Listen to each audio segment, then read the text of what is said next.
Are you tired of the violence, tired of the injustice, police brutality, rampant discrimination, lack of gun control in this failed biased socioeconomic experiment called America?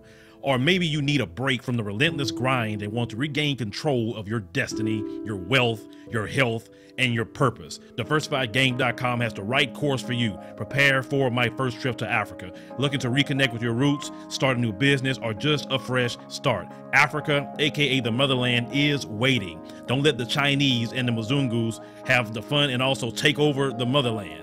From Cairo to Mombasa, from Dakar to Cape Town, Africa has something for everyone, from business opportunities to the most amazing people, safety, leisure, and landscapes. The opportunities abound. It is time for the diaspora to reconnect with their roots. Time to reconnect with the birthplace of humanity. Africa is the last frontier. Get your head in the game and reclaim your legacy. The writing is on the wall. Babylon is falling. Give up the stress, grind, and violence inflicted on our people on this continent and prepare for a journey of restoration and joy by connecting with the land of your ancestors. Check out our new course and kick off your adventure at DiversifiedGame.com.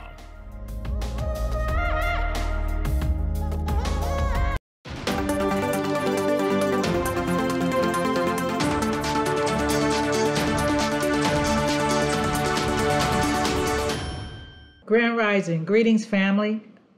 I'm Dr. Jamille Sims and I'm a proud contributor to the African Diaspora News Channel. Make sure you click like, subscribe. Today's subject, it's got a serious stuff we have to talk about. So I just saw this article yesterday, it happened yesterday, I suppose, where in Suffolk County, and this is in Massachusetts, we have a white supremacist decided that he was going to steal some type of a plumber's truck or dump truck, and he went on a little rampage. And this guy, his name is Nathan Allen, 28. He decided that he was going to crash into a house and then he was going to shoot two of our people, one being a retired state police officer, and the sister being retired from the military. I believe she was actually, yes, an Air Force veteran, and she's still working in the military.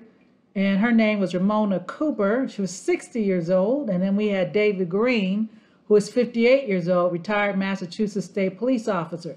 They were shot Green in the head 4 times and 3 times in the torso, and shot Cooper 3 times in the back. Now, according to the article by the U.S. News, this white supremacist walked past several people, didn't touch them, only shot the black ones. Interesting.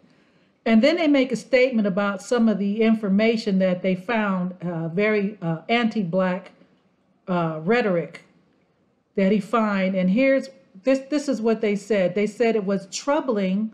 Some troubling white supremacist rhetoric in the gunman's handwriting. Troubling white supremacist rhetoric. Let me say something, family. This isn't the only situation. See, there are so many articles about us getting murdered. Listen, we're so focused on the race soldiers, and we need to be, because they can do it with impunity. But now we got to also worry about the other inbreds, their family members, who decide that they just want to take off and do what they want to do, because if the race soldiers can get away with it, well, why can't they get away with it? Well, guess what? We just saw with Derek Chauvin's trial, so he gets, 22.5 years? He's not going to do 22.5 years. He may do 15 of that, and I'm willing to bet he'll only do 10. But he'll be PC'd up, meaning he'll be in protective custody. So I'm not so sure that, he's going to go through the things that, other than being locked up, that he really deserves to go through. I mean, think about it. I mean, they took so long to even announce what they were going to do as a stall tactic. I'm just not impressed. I'm not impressed with anything, and I'm not shocked.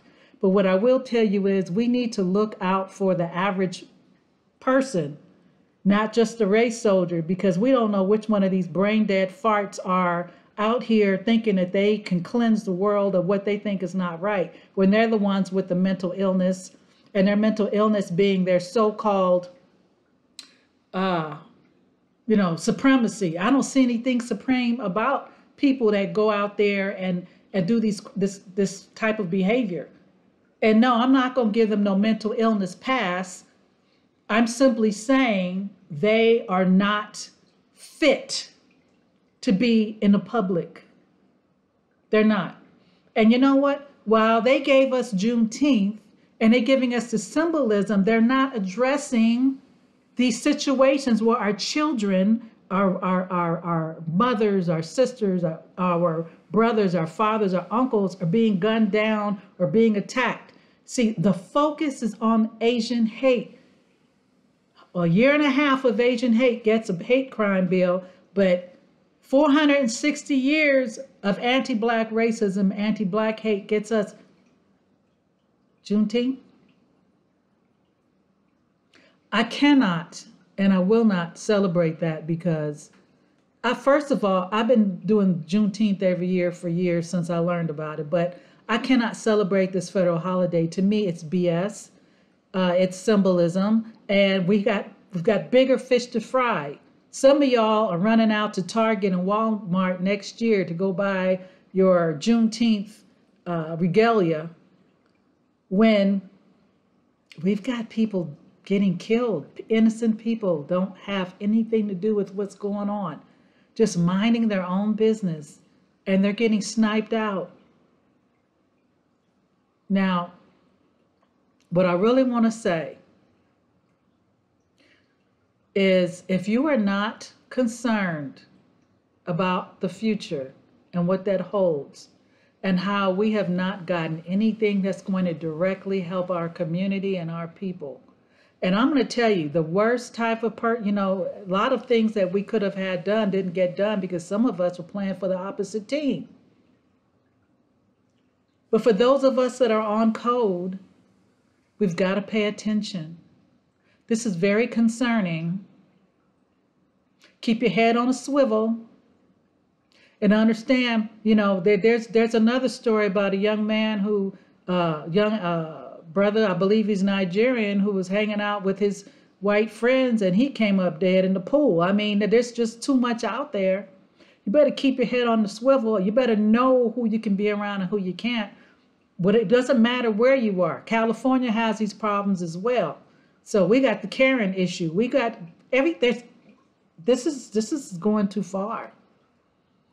And this is not new. This is the thing. It's not new. This has been going on. But now we are starting to see and investigate it as a possible hate crime. What do you think it is? What is it going to take for you all to understand that these words, alleged, possible, disturbing, call it what it is. Hate crime.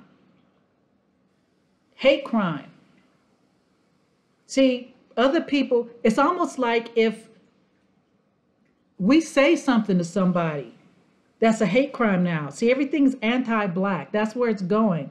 But you have to actually kill us, and then they will investigate it as a possible hate crime. You see my point? Wake up, family. Wake up. Let me know what you think in the comments. And again, I don't care if people not going to always agree, and that's part of our problem. We don't have to agree, but we've got to understand one thing. We have got to get on code. I don't care what you think. I don't care what you have to say. I don't care if you believe in a code or not. Everybody has a code. Trust me, every group has a code. When are we going to get on ours? We've got to start looking out for each other. We've got to start protecting each other. I'm not saying go out there and get your butt hurt or get your butt killed for somebody you don't know. What I'm saying is we've got to be cognizant of our surroundings and our environment. You don't owe anybody anything. They are human beings and they are inbreds. And there's a biblical term, Nephilim, the children of the Nephilim. I have no other way to describe it. You all have a blessed day. Peace, hetepu, shalom. May the Most High bless you.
Everyone, please make sure you subscribe to the African Diaspora News Channel app on these platforms.